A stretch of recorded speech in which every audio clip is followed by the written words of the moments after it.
赵露思、蔡文静、关晓彤三代居委会主任。北京胡同讲述了北京口音和韵律的故事。胡同这个词代表北京的古老胡同，是城市的重要组成部分。每条胡同都被认为是北京的一条血脉，与居委会的其他血脉相交。此外，胡同还讲述了生活在这些胡同里的普通百姓家庭的故事。因此，胡同被认为是人们前世今生的见证。北京邻里剧是根据委员会的工作，与老百姓息息相关的。他的日常活动将视野从家庭延伸到社会乃至当下。该剧的故事侧重于与家庭和国家经历的变化和进步相关的青年发展。全家福和什刹海的导演傅宁是该剧的导演。这两部之前的戏都带有浓郁的北京口音和韵律，充满了烟火气。这部戏《胡同》也充满了北京味。北京文化史之旅探索位于北京市中心的什刹海胡同。它蕴含着丰富的遗产和文化，它通过什刹海和该地区的其他重要地标探索北京民俗文化，其中包括鼓楼、钟楼和古老的胡同，也被称为小巷，让人想起古老的习俗和传统。该地区充满了过去的文化氛围和历史。此外，游客还可以看到主角服饰所代表的那个时期的民俗文化。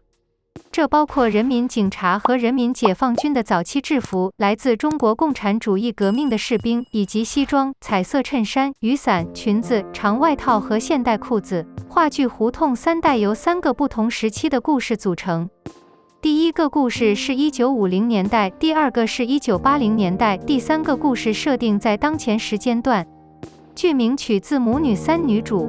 赵露思、蔡文静、关晓彤分别饰演林月、小敏、田枣。3位女演员都是祖辈和孙辈的血缘关系。此外，她们在居委会中担任不同的领导职务，作为直接接班人，在不同时期。故事的第1章将主人公的命运与重大历史事件交织在一起。此外，胡同或街角的许多章节都包含爱国主义和家的感觉。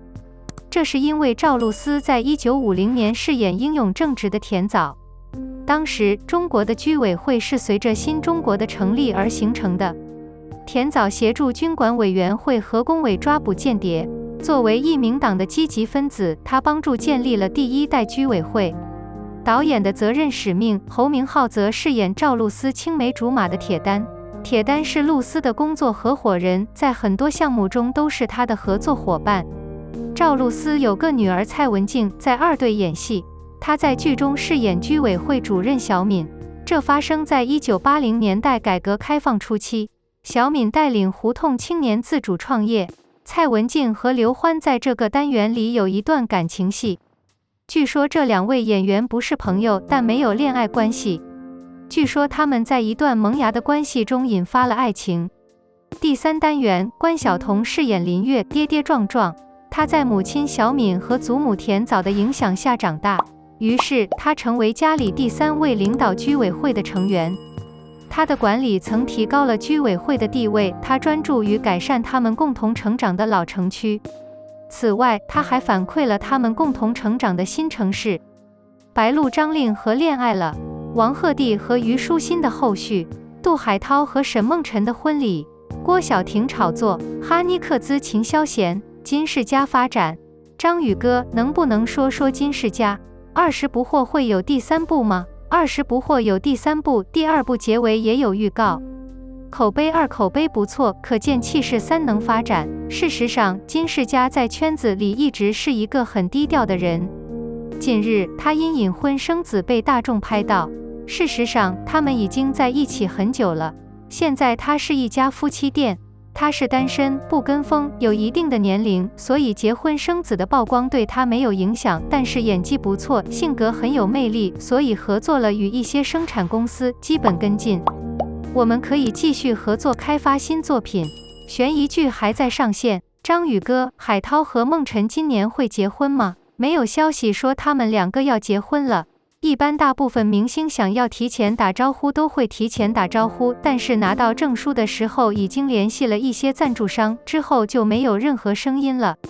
不知道大家有没有注意到，不过现在圈子里也有一些明星不举办婚礼，或者婚礼也不多。和疫情或者现在的网络氛围有关，恐怕会造成不好的影响。另一个是他们可能会在某个时候离开，他们的关系仍然由杜海涛主导。自从他们相爱多年以来，他们一直没有结婚。